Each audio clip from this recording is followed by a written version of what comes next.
Good morning दोस्तों, ऑल्टेड education classes में आप लोगों का स्वागत है। मैं आज आप लोगों को परिवार और पड़ोस चैप्टर पढ़ाने जा रहा हूँ। एपिसोड 1 में मैंने परिवार के बारे में बताया था एवं उसके जो प्रकार होते हैं उसके बारे में भी चर्चा की थी। तो आज हम टॉपिक को आगे बढ़ाएंगे। उस टॉपिक में हम जो है परिवार के अब जो है कार्य को पढ़ेंगे कि परिवार के क्या क्या कार्य होते हैं। तो सबसे पहले चैनल को जो लोग सब्सक्राइब, लाइक और शेयर नहीं किए हैं वो कर दें, और इसी तरह आप सबों को मेरे द्वारा पढ़ाई गई सभी चीज़ों का डिस्क्रिप्शन में लिंक मिलेगा। आप लोग वहाँ से उस चीज़ को देख सकते हैं। तो चलिए आते हैं टॉपिक पर। तो आज हम जो है परिवार और उसके कार्य को पढ़ेंगे। तो सबसे पहले जो है परिवार के जो कार्य हैं, सबसे पहले शिशु का जन्म। तो दोस्तों, शिशु का जो जन्म है, परिवार शिशु को जन्म देती है, ये तो सब लोग जानते हैं, क्योंकि बालक की सबसे प्रथम पाठशाला परिवार ही होती है। परिवार के इस कार्य का सामाजिक महत्व है। सही बात है, जब बच्चा जन्म लेता है, जन्म लेने के बाद वो अपने परिवार के साथ रहता है, उसके बाद वो एक समाज में जाता है। इसी कार्य से मानव जाति की निरंतरता बनी रहती है। ये काम जो है लगातार चलते रहती है। ये हुआ शिशु का जन्म। अब दूसरे पॉइंट पे आते हैं। दूसरे पॉइंट में है बच्चे की रक्षा तथा समाजीकरण। सही बात है कि जब बच्चा या शिशु जन्म लेगा तो उसकी रक्षा एवं समाजीकरण की जिम्मेदारी भी परिवार के ऊपर होती है। जैसे कि बच्चे की रक्षा तथा समाजीकरण, इसका जो डिफिनेशन है वो इस प्रकार है। हम देख सकते हैं कि जन्म के समय बच्चा एक असहाय एवं दूसरे पर निर्भर रहने वाला शिशु होता है। सही बात है, जब बच्चा जन्म लेता है तो वो दूसरे पर डिपेंड रहता है, वो अपने से कुछ नहीं कर सकता है। उसी तरह आगे देखते हैं, इस समय बच्चे की रक्षा का दायित्व उस परिवार के ऊपर होता है। उस परिवार का बच्चे को देख रेख करना जरूरी होता है। उसके बाद है परिवार बच्चे को सामाजिक प्राणी के रूप में बदल देता है। जैसे उस बच्चे का ख्याल रखना, खाने पीने का ढंग, भाषा, व्यवहार करने का ढंग, रीति रिवाज आदि सामाजिक गुणों से अवगत कराता है और उसे सिखाता है। तो ये सब सारे काम परिवार के द्वारा किए जाते हैं।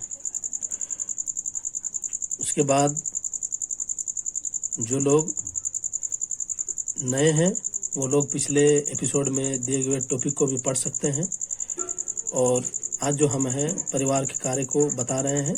तो चलिए तीसरे पॉइंट पर आते हैं। दोस्तों, ये जो तीसरे पॉइंट में बताने जा रहा हूँ ये सबसे मेन पॉइंट है, जो कि है सामाजिक नियंत्रण। सामाजिक नियंत्रण में देखिए क्या है, हम लोग देखेंगे। परिवार बच्चे की आधारभूत शिक्षा संस्था होता है।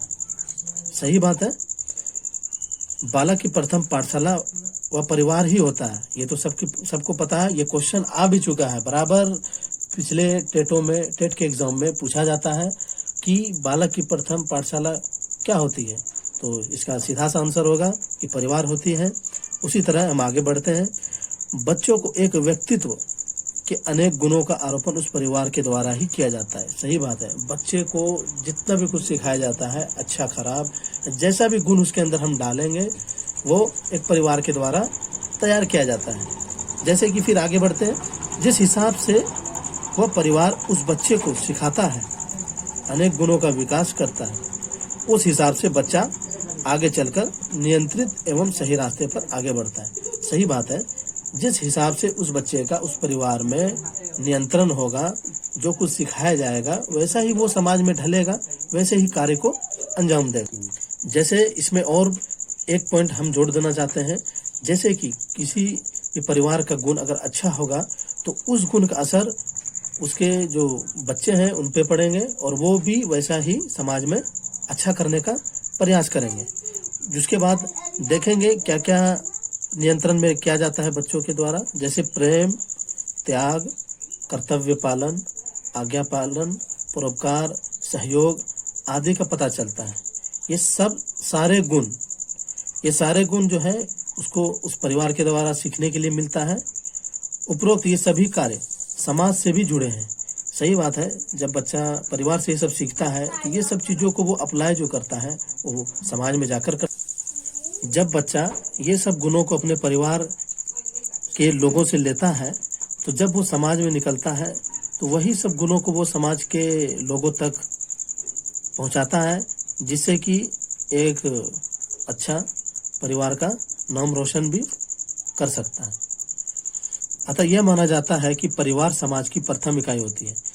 देखिए, एक तो मैंने बताया कि बालक की प्रथम पाठशाला परिवार होती है और समाज की भी प्रथम इकाई परिवार ही होती है, जो कि समाज में रहने लायक बच्चे को परिवार ही अच्छे तरीके से बनाती है, जो सामाजिक नियंत्रण का भी कार्य करता है। दोस्तों, मैंने 3 पॉइंट को बता दिया।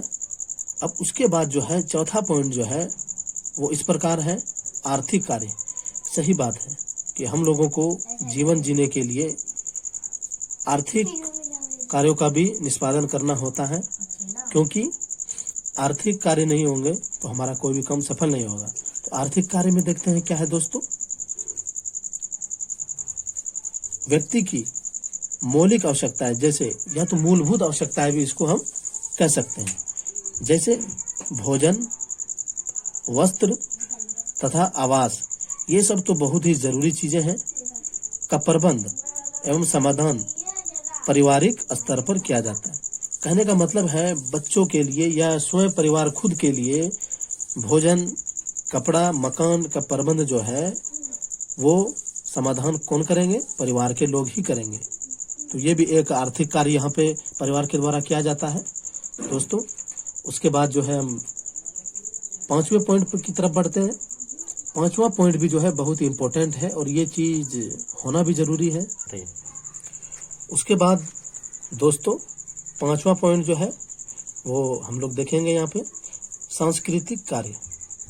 इसका भी परिवार के कार्य में बहुत अहम योगदान है। तो देखते हैं, परिवार समाज की संस्कृति को जीवित रखता है। सही बात है, जब परिवार होगा, समाज होगा तो संस्कृति भी होनी बहुत ज़रूरी है। तो आगे फिर चलते हैं। बच्चों को बचपन से ही संस्कृति के विभिन्न पहलुओं के बारे में शिक्षित किया जाता है। सही बात है कि बच्चों को भी इस संस्कृति क्या होती है इसके बारे में बताया जाता है। इसके अंदर जीवन विधि, उसके बाद जो है रीति रिवाज, नैतिक व धार्मिक परंपराएं एवं भावनाएं, आदर्श, रूढ़ियां आदि। तो ये सब गुणों का भी सांस्कृतिक कार्य में परिवार के द्वारा बच्चों को बताया जाता है। ये सभी तत्व बच्चों को परिवार से ही प्राप्त होते हैं और ये सब गुणों को अगर वो सीखता है, सीखने के बाद वो परिवार में, समाज में अप्लाई भी करता है। दूसरी बात, ये जो है पीढ़ी दर पीढ़ी सबको होते आते रहता है। अतः परिवार संस्कृति का एक महत्वपूर्ण वाहक है। कहने का वाहक का मतलब होता है कि वो सांस्कृतिक कार्य को परिवार बच्चों को सिखाने में अहम भूमिका निभाता है। उसके बाद हम लोग 6ठे पॉइंट पर आते हैं, श्रम विभाजन। श्रम मतलब होता है कार्य, विभाजन मतलब बांटना। तो दोस्तों, काम का विभाजन। परिवार में सामान्य स्त्री एवं पुरुष के बीच श्रम का बंटवारा किया जाता है। ये तो सभी जानते हैं कि स्त्रियां जो होती है वो घर के अंदर काम को संभालती है और पुरुष जो है घर के बाहर का कार्य करते हैं। तो इसमें कोई ज़्यादा भारी डिफिनेशन नहीं है, ये तो सबको पता होना चाहिए। उसके बाद अब जो दोस्तों 7वां पॉइंट जो है ये बहुत ही ज़रूरी है, क्योंकि ये पॉइंट जो मैं बताऊंगा ये बच्चों के लिए एवं परिवार को सिखाया जाने वाला बहुत ही ज़रूरी पॉइंट है। शिक्षा। शिक्षा का महत्व तो हम लोग सब जानते हैं कि कितनी बड़ी होती है। तो इसके बारे में हम जानेंगे। शिक्षा परिवार का एक महत्वपूर्ण कार्य है, सही बात है, क्योंकि परिवार के द्वारा अगर शिक्षा दी जाएगी तो वो शिक्षा जो है बच्चों को एक इंसान बनाने का कार्य करती है। दूसरी बात, यह एक शिक्षा एजेंसी भी है दोस्तों। यहाँ पे एक पॉइंट आ रही है कि यहाँ पे एजेंसी भी है। एजेंसी का मतलब जहाँ पे कुछ तैयारियां की जाती है, कुछ चीज, जैसे कोई कंपनी में हम लोग कोई माल तैयार किया जाता है, एजेंसी जिसको बोलते हैं, उसी तरह शिक्षा का जो एजेंसी है वो क्या है दोस्तों? परिवार है। इस पॉइंट को आप लोग नोट करें, ध्यान दें।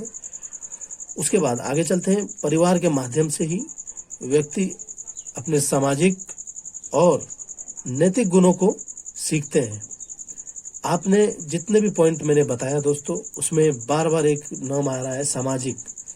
जितना भी कुछ होगा बच्चा सीखेगा वो समाज में ही जाके उसको अप्लाई करेगा, उन्हीं के बीच वो अपना गुण को प्रदर्शित करेगा। बच्चा माता पिता के माध्यम से ही अक्षर पहचानना एवं बोलना, शुरुआती गिनती सीखते हैं। ये सब जो बेसिक नॉलेज है बच्चे को अपने परिवार से ही प्राप्त होता है। इसलिए शिक्षा का महत्व बहुत ही ज़्यादा है दोस्तों। इसको भी आप लोग नोट कर लें, ध्यान दें। अब इसके बाद जो है 8वां पॉइंट की ओर चलते हैं, वो है राजनीतिक कार्य।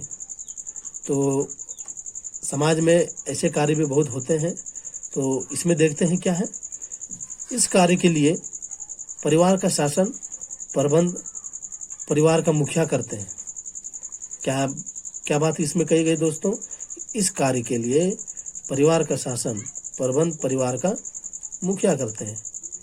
इस कार्य के लिए बड़े बूढ़ों का निर्णय लिया जाता है। इसमें जो है बच्चे की भूमिका नहीं होती है, लेकिन फिर भी अगर जो बड़े बुजुर्ग इस कार्य में इच्छुक होते हैं तो बच्चे भी उससे कुछ सीखने की चेष्टा रखते हैं। तो ये हुआ।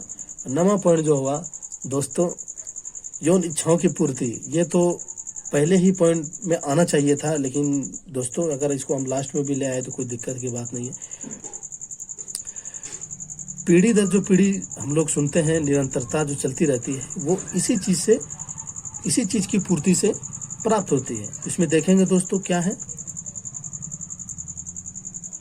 पारिवारिक संगठन एकमात्र ऐसी इकाई है जैसे यौन संबंधी समस्त आवश्यकताओं की पूर्ति करते हैं। बहुत ही यहाँ पे मेन पॉइंट है दोस्तों कि पारिवारिक संगठन का एकमात्र ऐसी इकाई जो जैसे यौन संबंधी समस्त आवश्यकताओं की पूर्ति करते हैं तथा इसी से एकाकी जीवन की समस्याओं का हल होता है। तो परिवार के कार्य में यौन इच्छाओं की पूर्ति भी बहुत ही महत्वपूर्ण पॉइंट रखता है और पीढ़ी दर पीढ़ी को बढ़ाने के का भी कार्य करता है। तो दोस्तों ये सब परिवार के कार्य थे जो मैंने आप लोगों के सामने बताया।